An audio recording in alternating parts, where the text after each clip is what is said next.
Hi friends, welcome to your channel. I am Sunita. ನಾನು ಇವತ್ತು ಬೀಟ್ರೂಟನ್ನು ಪಲ್ಯ ಮಾಡೋದು ಹೇಗೆ ಅನ್ನೋದು ತೋರಿಸ್ತಾ ಇದ್ದೇನೆ ರೀ. ಅಲ್ಲಿ ಎಣ್ಣೆ ಕಾಯಕ್ಕಿಟ್ಟೇನಿ ರೀ.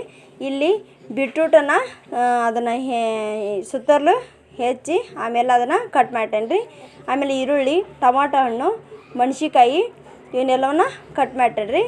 ಎಣ್ಣೆ ಕಾದು ಆದಮೇಲೆ ನಾನು ಇಲ್ಲಿ ನೋಡಿರಿ ಅವೆಲ್ಲವನ್ನು ಚೆನ್ನಾಗಿ ಕಟ್ ಮಾಡ್ತೇನೆ ನೋಡಿರಿ. ಇಲ್ಲಿ ಹಂಗಾರ ನೀವು ಕೂಡ ಈ ಬೀಟ್ರೂಟ್ ಪಲ್ಯ ಮಾಡೋದು ಹೆಂಗೆ ಅನ್ನೋದನ್ನು ನೋಡ್ರಿಪ್ಪ. ಇಲ್ಲಿ ಎಣ್ಣೆ ಕಾಸಿ ಆದ್ಮೇಲೆ ನಾನು ಅದಕ್ಕೆ ಎಣ್ಣೆಗೆ ಮೊದಲು ಈರುಳ್ಳಿಯನ್ನು ಹಾಕ್ತೀನಿ ರೀ. ಈರುಳ್ಳಿ ಹಾಕಿ ಆದಮೇಲೆ ಅದು ಸ್ವಲ್ಪ ಫ್ರೈ ಆಗೋವರೆಗೂ ಬಿಟ್ಟು ಆಮೇಲೆ ಮೆಣ್ಸಿನ್ಕಾಯಿ ಹಾಕ್ತೇನೆ ರೀ. ಯಾಕಪ್ಪ ಅಂತಂದ್ರೆ ಈರುಳ್ಳಿ ಫ್ರೈ ಆದಮೇಲೆ ಮೆಣ್ಸಿನ್ಕಾಯಿ ಚೆನ್ನಾಗತ್ತೆ ರೀ. ಅದೇ ರೀತಿ ಮೆಣ್ಸಿನ್ಕಾಯಿ ಹಾಕಿದ್ಮೇಲೆ ಟೊಮೊಟೊ ಹಾಕ್ತೇನೆ ರೀ, ಕರಿಬೇವು ಹಾಕ್ತೇನೆ ರೀ. ಅದೇ ರೀತಿ ಕೊತ್ತಂಬರಿಯನ್ನು ಕೂಡ ಹಾಕಿರಿ. ಕೊತ್ತಂಬರಿಯನ್ನು ಹಾಕಿ ಆದಮೇಲೆ ಟೊಮಾಟೊಯನ್ನು ಹಾಕಿರಿ. ಹಾಕಿ ಚೆನ್ನಾಗಿ ಫ್ರೈ ಆಗ್ಬೇಕ್ರಿ. ಅದು ಫ್ರೈ ಆಗೋವರೆಗೂ ನೀವು ಸ್ವಲ್ಪ ಜಾಸ್ತಿ ಉರಿಯನ್ನು ಇಟ್ಕೊಳ್ರಿ. ಇಟ್ಕೊಂಡಾದ್ಮೇಲೆ ಅದನ್ನ ಕೈಯಾಡ್ರಿ. ಚೆಂದಾಗಿ ಕೈಯಾಡಾದ್ಮೇಲೆ ಅದಕ್ಕೇನು ಮಾಡಿರಿ, ರುಚಿಗೆ ತಕ್ಕಷ್ಟು ಉಪ್ಪನ್ನು ಕೂಡ ಹಾಕಿರಿ.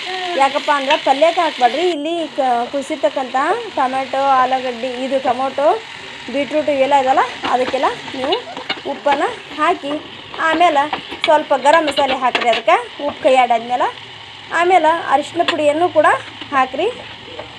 ಅರಿಶಿನ ಪುಡಿ ಮಸಾಲೆ ಎಲ್ಲ ಹಾಕಿ ಆದಮೇಲೆ ಚೆನ್ನಾಗಿ ಮತ್ತೆ ಮಿಕ್ಸ್ ಮಾಡಿರಿ. ಮಿಕ್ಸ್ ಆದಮೇಲೆ ನೀವು ಬೀಟ್ರೂಟನ್ನು ಹೆಚ್ಚಿಟ್ಕೊಂಡಲ್ರಿ ಅವನ್ನ ತೊಳೆದು ಅದಕ್ಕೆ ಹಾಕಿರಿ. ಹಾಕಿ ಚೆನ್ನಾಗಿ ಮತ್ತೆ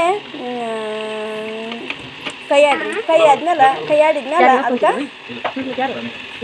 ಸ್ವಲ್ಪ ಕೊಬ್ಬರಿ ಕೈಯಾಡಿ ಮ್ಯಾಲೆ ಕೊಬ್ಬರಿ ಸುಸ್ಲವನ್ನು ಹಾಕಿರಿ. ಚೆನ್ನಾಗಾಗತ್ತೆ ರೀ ಪಲ್ಯ. ಯಾಕಂದ್ರೆ ಬೀಟ್ರೂಟ್ ಪಲ್ಯ ಯಾಕೆ ಮಾಡೋಕೆ ಸಾಧ್ತಾನೆ ಅಂದ್ರೆ ಬ್ಲಡ್ ಭಾಳ ಜನಕ್ಕೆ ಕಡಿಮೆ ಇರ್ತೈತೆ ರೀ. ಅದಕ್ಕೆ ಅವ್ರು ಏನು ಮಾಡ್ಬೋದು, ಬೀಟ್ರೂಟ್ ಪಲ್ಯವನ್ನು ತಿನ್ನೋದ್ರಿಂದ ನಿಮ್ಗೆ ಬ್ಲಡ್ಡಿನ ಒಂದು ಅಂಶ ಜಾಸ್ತಿ ಆಗತ್ತೆ ರೀ ಅಂತ ಹೇಳ್ಬೋದು ರೀ.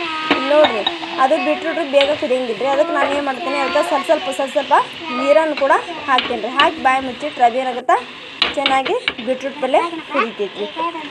ಕೊಬ್ಬರಿ ಸುಸ್ಲ ಯಾಕೆ ಆಗತ್ತಪ್ಪ ಅಂದ್ರೆ ಟೇಸ್ಟ್ ಆಗುತ್ತೆ ರೀ. ಇನ್ನೂ ಅದಕ್ಕೋಸ್ಕರ ಇದನ್ನು ನೀವು ಗಟ್ಟಿಯಾಗಿ ಮಾಡಿಕೊಂಡು ರೊಟ್ಟಿ ತಿಂದ್ರೆ ಸೂಪರ್ ಆಗಿರ್ತೈತೆ ರೀ. ಅದಕ್ಕೆ ನೀವು ಕೂಡ ಬೀಟ್ರೂಟ್ ಪಲ್ಯವನ್ನು ತಿಂದು ಬ್ಲಡ್ಡನ್ನು ಕೂಡ ಜಾಸ್ತಿ ಮಾಡ್ಕೊಳ್ರಿ ಫ್ರೆಂಡ್ಸ್. ಹಂಗಾರ ನೀವು ಕೂಡ ಈ ರೀತಿ ರೊಟ್ಟಿಗೆ ಹಚ್ಕೊಂಡು ಬಿಸಿ ಬಿಸಿ ರೊಟ್ಟಿ ತಿಂದು ಚೆನ್ನಾಗತ್ತೆ ರೀ. ಲೈಕ್ ಮಾಡಿರಿ, ಶೇರ್ ಮಾಡಿರಿ, ಕಮೆಂಟ್ ಮಾಡಿರಿ, ಆಮೇಲೆ ಸಬ್ಸ್ಕ್ರೈಬನ್ನು ಕೂಡ ಮಾಡಿರಿ. ಥ್ಯಾಂಕ್ ಯು ರೀ. ಹೋಳಿ ಹಬ್ಬದ